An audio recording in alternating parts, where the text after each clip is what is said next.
Bueno, buenas noches a los que no saludé.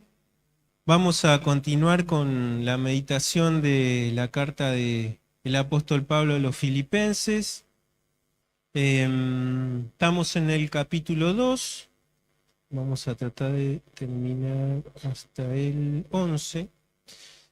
La primera parte ya la habíamos visto, no voy a repasar nada de eso. Leemos, dice 2.1, por tanto, escribe Pablo, si hay alguna consolación, o ya que hay alguna consolación en Cristo, si algún consuelo de amor, si alguna comunión del Espíritu, si algún afecto entrañable, si alguna misericordia, completad mi gozo sintiendo lo mismo, teniendo el mismo amor, unánimes, sintiendo una misma cosa. Nada hagáis por contienda o por vanagloria, antes bien con humildad, estimando cada uno a los demás como superiores al mismo, no mirando cada uno por lo suyo propio, sino cada cual también por lo de los otros. Haya pues en vosotros este sentir que hubo también en Cristo Jesús, el cual siendo en forma de Dios, no estimó el ser igual a Dios como cosa a que aferrarse, sino que se despojó a sí mismo, tomando forma de siervo, hecho semejante a los hombres, y estando en la condición de hombre, se humilló a sí mismo, haciéndose obediente hasta la muerte y muerte de cruz. Por lo cual Dios también le exaltó hasta lo sumo, y le dio un nombre que es sobre todo nombre, para que en el nombre de Jesús se doble toda rodilla de los que están en los cielos y en la tierra y debajo de la tierra, y toda lengua confiese que Jesucristo es el Señor, para gloria de Dios Padre. Hasta acá nomás la lectura. Eh, Habíamos comenzado a ver que si bien la iglesia en Filipo era una iglesia bastante ejemplar, había algo que no completaba el gozo de Pablo. ¿Se acuerdan? Hablamos de que había algunos problemas y quizá alguna falta de unión. Más adelante va a explicar que posiblemente al menos habría dos facciones representadas por dos mujeres, mujeres que trabajaban para el Señor pero no se podían poner de acuerdo, y entonces eso generaba desunión en la iglesia. Entonces Pablo empieza a decir, los ladrillos los empieza a nombrar, cuáles son los ladrillos base para que pueda haber unidad en la iglesia, ¿no? Y él empieza a nombrar alguna comunión del espíritu, consuelo de amor, ¿sí? Afecto entrañable, misericordia. Si hay algo de esto, dice, ¿hay algo de esto? Dice Pablo, seguro que sí. Bueno, si hay algo de esto, entonces ya tienen las bases para entonces completar mi gozo, sintiendo lo mismo, teniendo el mismo amor, unánimes, sintiendo una misma cosa, o hablaba de un mismo propósito. ¿Se acuerdan que le di el ejemplo de las brújulas? Que las brújulas apunten, si hay dos brújulas, apunten al mismo lugar, pero que ese lugar sea el norte, ¿sí? Eh, y ahora empieza con algo, el verso 3, que es lo que vamos a desarrollar del 3 al 11. Estoy bien con el tiempo. Y hay algo que va a atentar directamente contra la unidad de la iglesia, al menos lo que estaba pasando en Filipos, porque sabemos que hay muchas cosas que en nosotros hay de nuestra carne que atentan contra la unidad de la iglesia, contra esa unidad práctica de la iglesia, porque nosotros ya somos uno. La unidad que tenemos, hermanos, la ganó Cristo en la cruz. Ya está, somos uno, ¿sí? Pero a veces no vivimos esa unidad que Cristo compró. A veces nos cuesta, por cosas de nuestra carne, lograr tener esa unidad que debemos tener como familia. Y entonces hay algo que Pablo dice, como que esto ni se les ocurra tener nada de esto. ¿Y qué dice? Nada hagan, ¿por qué? Por contienda. Saben que las traducciones a veces no son estrictamente fidedignas al griego. Esa palabra es eriteia y en realidad está hablando de lo que hay más profundamente que en la contienda. La contienda podría ser el resultado de una característica que existe o que puede existir en nosotros, y la traducción más directa es ambición egoísta. ¿Eh? Y ustedes, yo sé que leen otras versiones, van a ver, por ejemplo, la Nueva Traducción Viviente, la Biblia de las Américas ya traducen directamente como ambición, como egoísmo, ¿sí? No se refiere a personas contenciosas, no personas que buscan siempre estar peleando, sino personas que son ambiciosas en la obra y egoístas. O sea, son ambiciosas de una manera autopromotora. Sirven en la comunidad con un ojo puesto en su propia posición. Y lógicamente el resultado de eso, ¿cuál es? Y que haya facciones, que haya contención, que haya problemas, ¿sí? Y siempre hay peligro, lógicamente, de que las personas hagan o que hagamos las cosas no para el avance de la obra, sino para autopromocionarnos. ¿Eh? Cualquier ministerio que nosotros hagamos podemos correr el riesgo de que le pongamos ganas para que nos vean, y eso va a generar problemas y tensiones. Hay dos textos complementarios y estaría bueno que lo leamos también en la Nueva Traducción Viviente. Fíjense ahí, Santiago 3:16, y el otro texto es 2 Corintios 12:20. Fíjense la diferencia con la 60, que traduce lo mismo que acá, que en este texto dice contenciones, y cómo la Nueva Traducción Viviente pasa directamente a lo que el texto griego dice, ¿no? Ambiciones egoístas. Fíjense que incluso Santiago es la primera carta del Nuevo Testamento, cómo ya tiene que identificar este problema. Y estamos leyendo en una carta donde Pablo está preso en la década del 60, o sea que pasaron como más de 20 años, y sin embargo la amonestación a la iglesia sigue siendo la misma, ¿no? Y Santiago, ¿qué dice? ¿Qué hay? Donde hay envidias y ambiciones egoístas, ¿qué hay? ¿Hay algo? ¿Puede salir algo bueno de eso? Uno podría pensar, bueno, pero le pone garra, lleva la obra adelante, tiene que haber algún buen resultado. Sin embargo, dice, habrá que desorden y toda clase de maldad.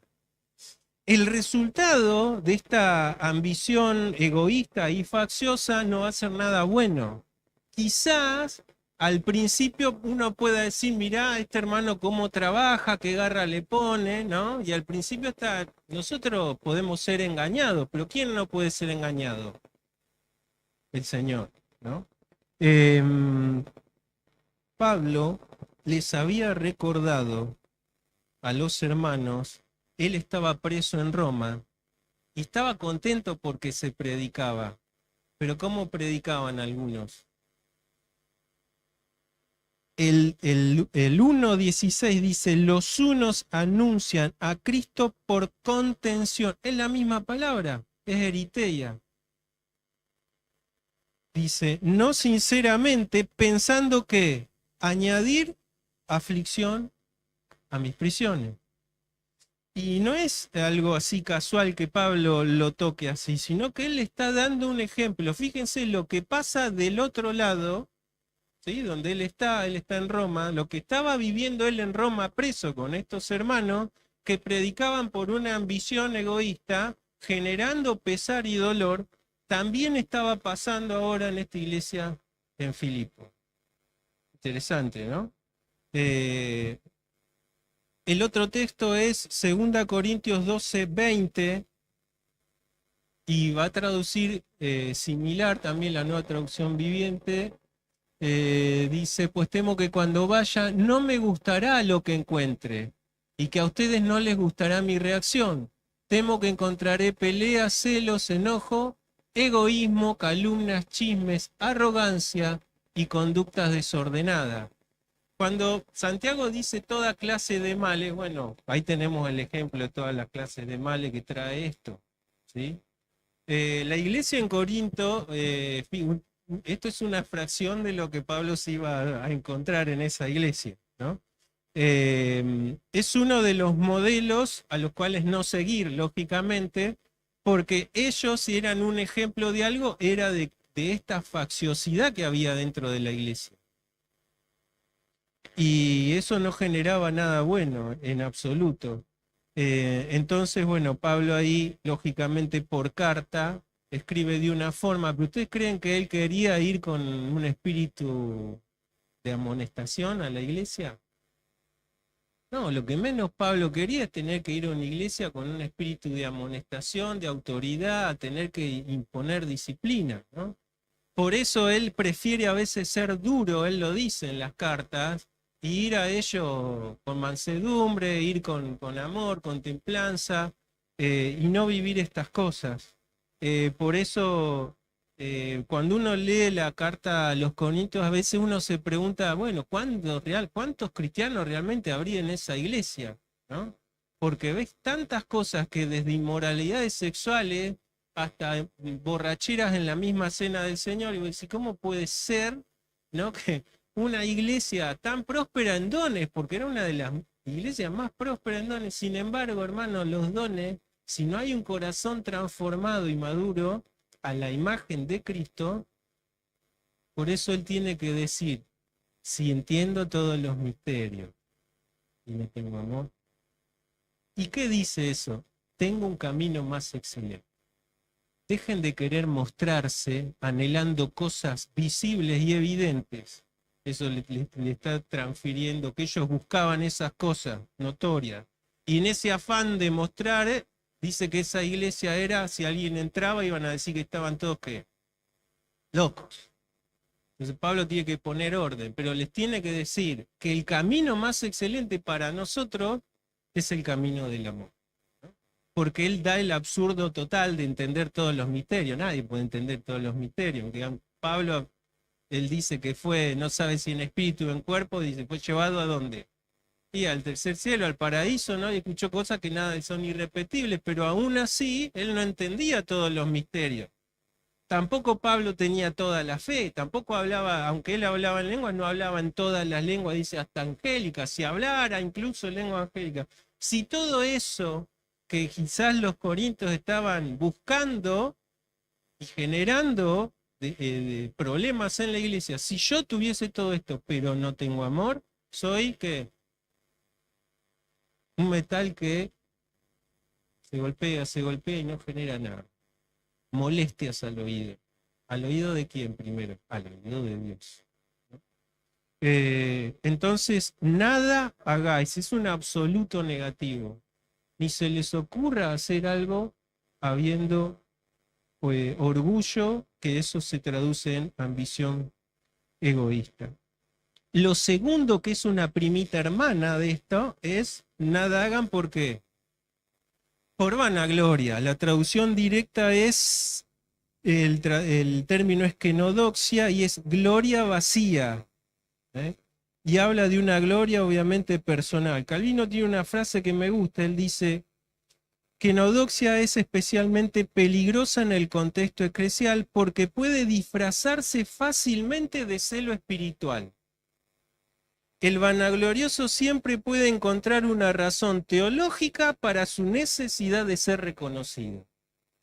Interesante, ¿no? El propósito del cristiano no debe ser alardear, sino pasar inadvertido. Esto se tocó la otra vez cuando en el ministerio de Juan el Bautista.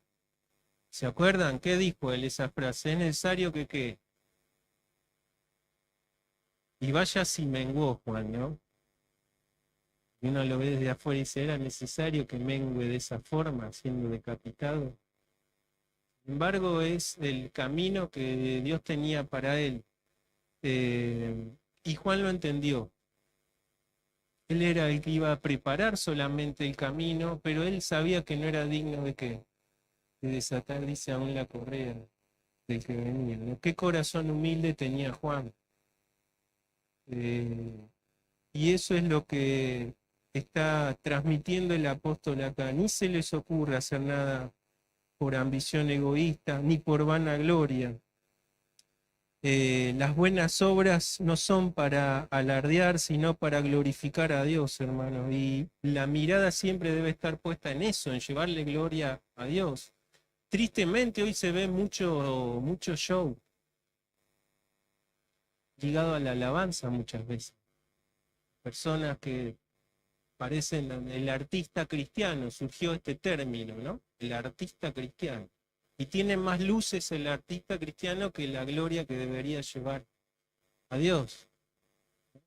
Cuidado con caer en esto. El Señor Jesús ya lo había anunciado, ¿se acuerdan a sus discípulos ahí? Mateo 6.1. Vamos a buscar dos textos, Mateo 6.1, Uri, y el otro es Gálatas 5.26.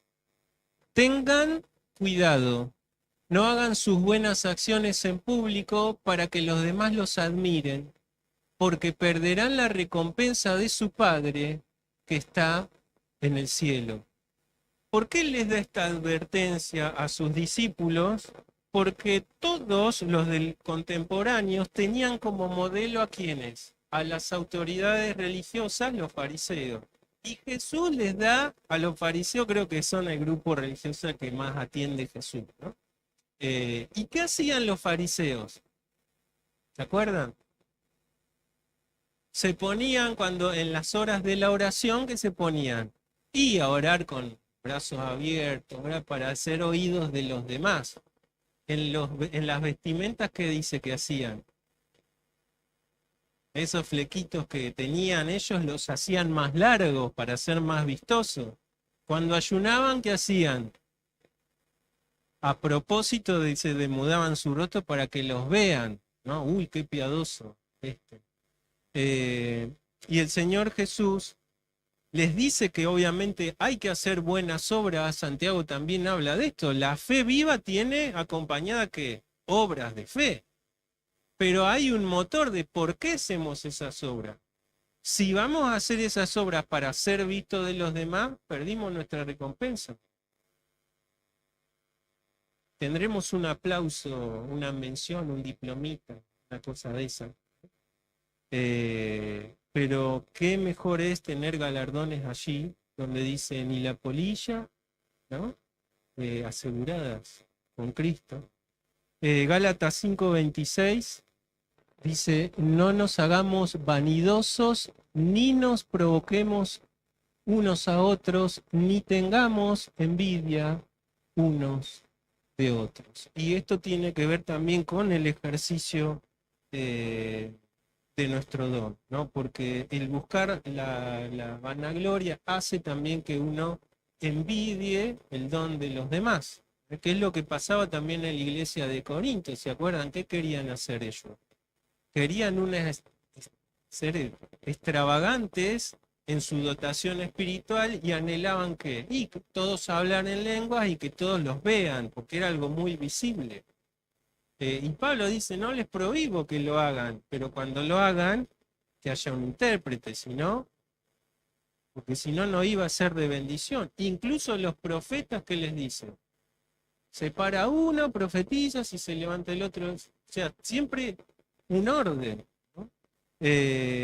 Sin embargo, cuando uno busca la vanagloria, también asociado a esto hay envidia. ¿De qué? Y el envidia del don de mi hermano o de mi hermana, o a mí me gustaría esto o lo otro. Y eso también es parte de nuestro orgullo y soberbia, y de no entender que el Espíritu da como el Espíritu quiere. Que a veces nosotros estamos acostumbrados a hacer lo que queremos nosotros, ¿no? Pero si el Espíritu da como quiere, da conforme a qué? A nuestras propias capacidades. A algunos les dará 5, ¿se acuerdan la parábola de los talentos? Y a otros les dará 1. ¿Cuál es lo importante? No es lo importante la cantidad, lo importante que era producir. Si vos enterrás, viene el Señor, dice después, ni siquiera no fue sabio ni siquiera para ponerlo en el banco, ¿no? Para que le dé interés. No lo enterro. Pero esto pasa, ¿no? A veces Pablo cuando habla de esta metáfora de la iglesia como el cuerpo, nos dice, algunos anhelaban ser ojo. Y si todos fueran ojo, ¿dónde estaría el cuerpo? Y si todos fueran oreja, eso es lo grande de nuestro Dios, de que cuando el Espíritu Santo nos da la dotación espiritual, que es para el servicio del cuerpo de Cristo, lo hace conociéndonos. Él nos conoce mejor de lo que nosotros nos conocemos a nosotros. Por eso es importante conocer lo que Dios nos dio, agradecerle, pero inmediatamente servirle. poner eso que Él nos dio a su disposición, para ser vistos nosotros, para llevarle la gloria a Dios. Y hay algo que inmediatamente dice Pablo, no se queda solo con que esto negativamente no tiene que ni existir, pero ahora hay algo que hay que cultivar. Dice, antes bien, ¿con qué? Con humildad. La humildad es algo de lo que hablaron las hermanas, la Graciela de esto, y ella decía, hablaba, por ejemplo, de las cosas que nosotros usamos para medir, ¿no? Bueno, recipientes para medir el agua, balanzas para medir, dice, ¿cómo se mide la humildad? Preguntó ella, ¿no? Y hablando de todo lo que es la moral cristiana, si lo tenemos que poner en un título, toda nuestra vida, el tope de medición o el rango con el que nosotros nos vamos a comparar, ¿con quién es? Con Cristo. Y por eso este es uno de los textos más cristológicos de todo el Nuevo Testamento. Es el que cultiva la humildad. Si vos cultivás la humildad, va a desaparecer la contienda, va a desaparecer la vanagloria, va a desaparecer esa ambición. La humildad no es algo que yo tengo hoy y ya lo tengo para siempre. La humildad es algo que tengo que cultivar en mi vida. Y es lo que se grafica en la Biblia con llevar la cruz, mi cruz. Es algo que nos trae a veces no nos gusta demasiado, sobre todo a nuestra carne. Sin embargo, Pablo les dice, en vez de que haya esto en la iglesia, que de seguro había algunos hermanos que tenían esto, dice, antes bien, con humildad. ¿Qué dice? Estimando cada uno a los demás, ¿cómo qué? Como superiores a él mismo.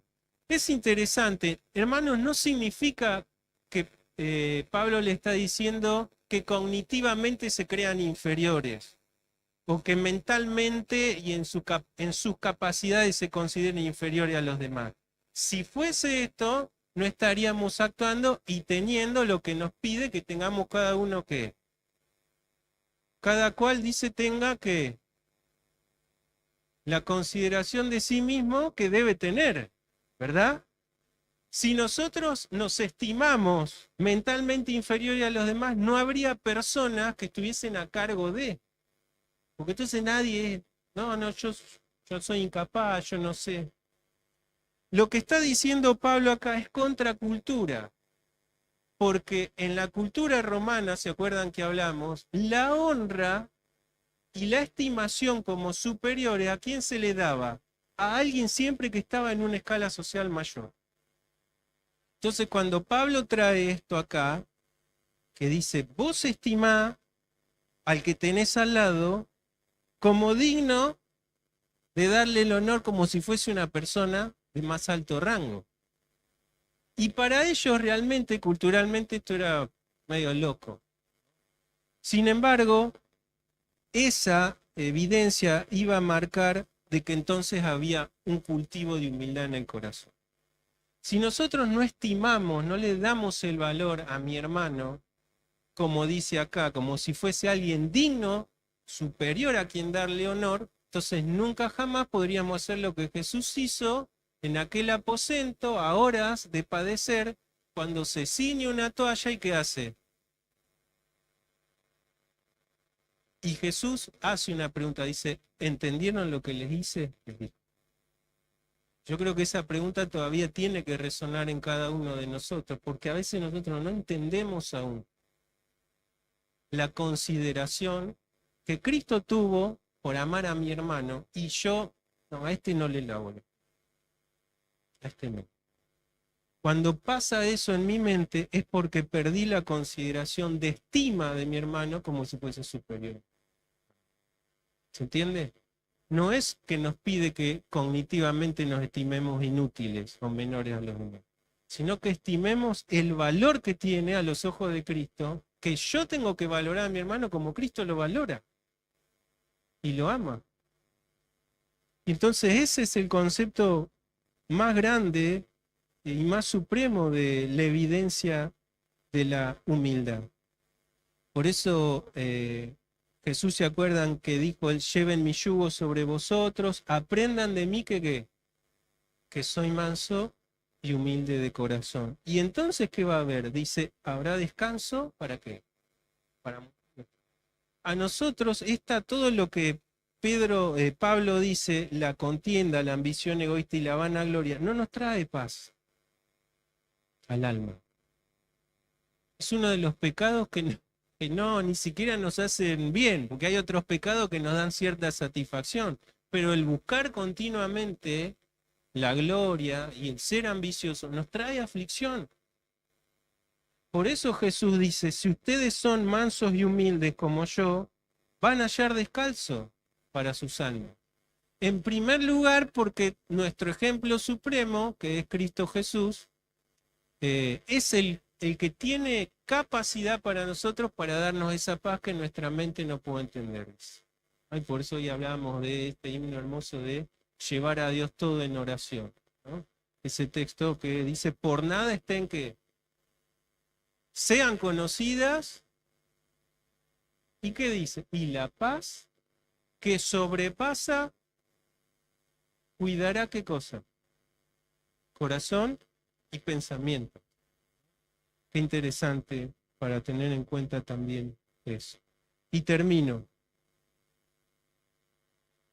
porque acá da el modelo que hace posible y con quién nos tenemos que medir nosotros para ver qué tanto estamos cultivando esa humildad.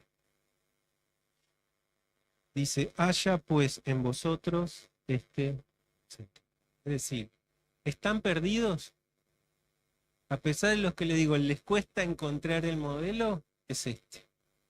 Y recuerden que la palabra sentir, yo les dije la vez pasada, Pablo la utiliza como 10 veces o más en esta carta, es la palabra proneo y no se refiere a sentimiento.